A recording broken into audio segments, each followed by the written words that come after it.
O Congresso Nacional se encontra hoje numa encruzilhada com relação à política de drogas. De um lado, deputados defendem o endurecimento do combate à venda e também ao consumo. De outro, parlamentares que acreditam que a guerra às drogas não deu certo e é necessário buscar outras saídas, sendo a legalização de drogas leves, como a maconha, uma dessas alternativas. Para discutir essa questão, o Brasil em Debate recebe hoje o deputado Osmar Terra, do PMDB do Rio Grande do Sul, autor de um projeto de lei que prevê a internação involuntária do consumidor de drogas, e também o deputado João Willis, do PSOL do Rio de Janeiro, que apresentou uma proposta que prevê a legalização e regulamentação da produção e comercialização da maconha. Eu sou Fabiana Mello e o Brasil em Debate é um programa da Rádio Câmara e da TV Câmara. Obrigada, deputados, pela presença aqui no estúdio. Eu gostaria de iniciar essa discussão perguntando ao deputado Osmar Terra justamente qual a diferença da internação involuntária e compulsória. O que se entende por internação compulsória, a internação compulsória já é prevista na lei atual, né? Na verdade, eu como secretário de saúde, como gestor da área de saúde, né, eu assisti a explosão da epidemia do crack aqui no Brasil a partir de 2006, né? E junto com o crack, todas as drogas, né? As drogas, é raro tu achar um usuário que seja só de uma droga, né? Normalmente ele consome várias ao mesmo tempo, inclusive o álcool, né? E quando nós vimos esse surgimento, com o aumento da violência, o Brasil está batendo todos os recordes de homicídio agora, de acidente de automóvel, com vítimas fatais, de suicídio, nós vimos que precisava fazer alguma coisa do ponto de vista de saúde pública, inclusive, né? E nós fizemos alguns programas de enfrentamento, vimos que não tinha nenhuma proposta nacional para enfrentar essa questão. Vimos se multiplicar o Rio Grande do Sul, um estado que em 11 anos saiu de 0 para 2% da população usuária só do crack, dependente do crack. E a partir daí se pensou, quando eu voltei para a Câmara, num projeto de lei. Nós discutimos 3 anos esse projeto de lei. E é um projeto de lei que mais abrangente do que só a internação involuntária, né? Ele pega todos os aspectos, a responsabilidade dos gestores, os conselhos, todo. O projeto é bem abrangente. A questão involuntária é porque hoje, se um menino está dependente de drogas, está dormindo na rua, comendo o resto de lixo, não consegue trabalhar, não consegue estudar, não consegue fazer mais nada, a família não pode interná-lo se ele não quiser, né? A não ser que haja um processo judicial que o juiz determine a internação se ele representar algum risco. Ou seja, né? Há uma complexidade maior do que simples... Exatamente. O que obriga a um processo, às vezes, demorado, né? O que eu estou propondo para agilizar o início do tratamento, que é a desintoxicação, com um período de 30 dias em internação hospitalar, é que a família possa pedir e o médico determine a internação, sem precisar do juiz. Agora, né? Isso valeria para todas as drogas, incluindo maconha? Todas as drogas em que a pessoa estiver num estado alterado, a ponto da família recorrer à ajuda e o médico avaliar que aquele estado alterado exige uma desintoxicação mesmo que seja contra a vontade da pessoa. É para iniciar o tratamento, né? Depois a pessoa decide se quer continuar o tratamento ou não, né? Mas a desintoxicação, na verdade, a desintoxicação involuntária, é um período curto, aí, no máximo 30 dias. Né? Obrigada, deputado Osmar Terra. Deputado João Willis, eu gostaria da opinião do senhor a respeito da internação involuntária, ou seja, um endurecimento no tratamento, né? E também, do tratamento do usuário, e também que o senhor dissesse as razões para a descriminalização e a legalização do uso da maconha. Primeiro, a gente tem que partir de uma distinção que é fundamental. Qualquer política de drogas tem que partir de uma distinção entre drogas lícitas e drogas ilícitas, e não usar a palavra droga como sinônimo de droga ilícita.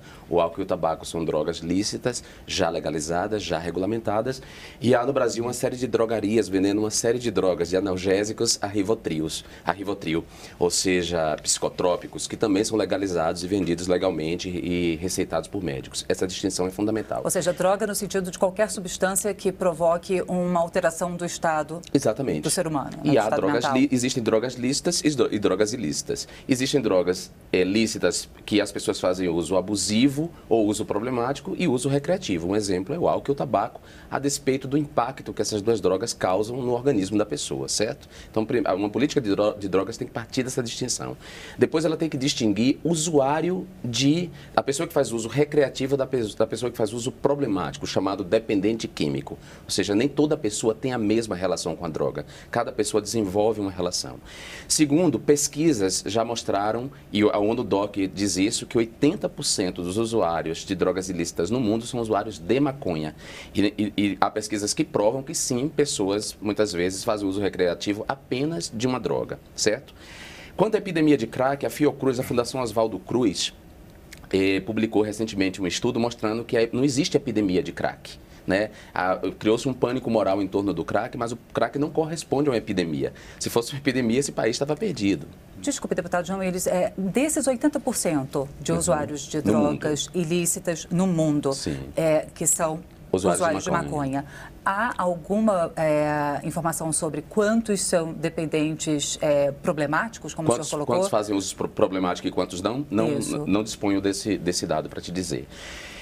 Mas há um fato, estima-se que no Brasil há 40 milhões de pessoas que são usuárias de maconha, que fazem uso recreativo de maconha e que têm suas vidas produtivas, são advogados, alguns são parlamentares, outros são médicos. Aliás, médicos fazem, às vezes, uso de outras drogas, né, que não são, inclusive, drogas lícitas e que não são a maconha. Bom, o que eu estava dizendo é que a Fiocruz apontou que não há epidemia de crack. O que foi construído foi um pânico moral em torno do crack, né? E nem todas as pessoas que usam maconha, quer dizer, há um mito reproduzido de que a pessoa que usa maconha vai necessariamente parar embaixo de um viaduto mendigando como um usuário de crack. Os usuários de crack têm uma classe social. São pessoas pobres, já alijadas de uma série de direitos e que, portanto, nessa vida devastada, acaba fazendo adesão a uma droga devastadora, que é o crack. De verdade, uma droga baratíssima, uma droga devastadora. Essa não é a realidade de todos os usuários de drogas ou usuários de todas as drogas nesse país. Portanto, qualquer política de droga tem que fazer distinção entre as drogadicções, entre as drogas e levar em conta a história de vida e a posição que aquele sujeito ocupa. Não dá para a gente generalizar, senão a gente vai cometer injustiça. Também há uma série de pessoas envolvidas no tratamento de pessoas que fazem uso abusivo ou problemático de drogas, que já provaram que a internação involuntária ou a internação compulsória, ela não ajuda no tratamento, né?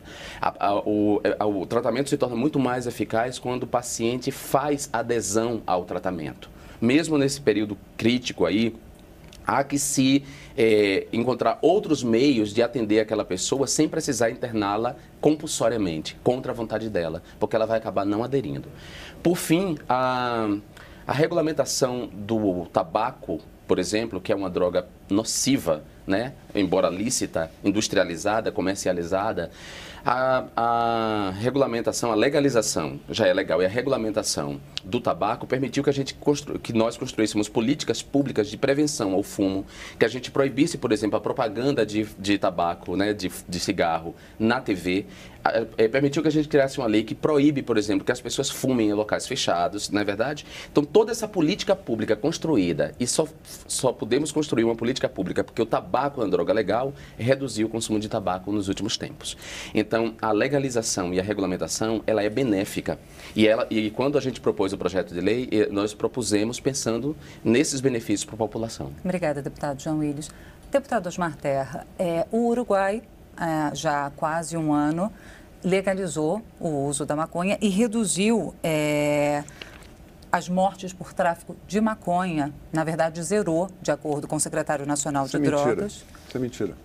Bom, isso foi um fato... É uma mentira. O senhor me desculpe, eu tenho os dados do Uruguai, isso é mentira. Mas tudo bem, eu estou disposto a ouvir a pergunta. Desculpa, eu estou reproduzindo apenas o que foi dito pelo secretário nacional de Drogas do Uruguai durante uma audiência pública no Senado em maio de 2014. Então, eu gostaria que o senhor comentasse essa declaração. Eu queria, assim, o deputado João Willis é uma pessoa que eu respeito muito, né, em muitas questões, em muitas bandeiras que ele defende, Mas ele traz aqui um viés ideológico, né, de um ponto de vista filosófico em relação às drogas. Não é um ponto de vista científico, né? Eu, como médico, me obrigo a trabalhar com a ciência, tanto na parte de epidemiológica quanto na parte de tratamento, de ver a melhor maneira de lidar com um problema que, na verdade, é uma epidemia, né?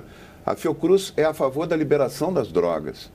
E quando ela é contratada para fazer uma pesquisa, não podia ser diferente o resultado, né? O presidente da Fiocruz, o pesquisador que fez a pesquisa, o Dr. Francisco, defende a liberação das drogas.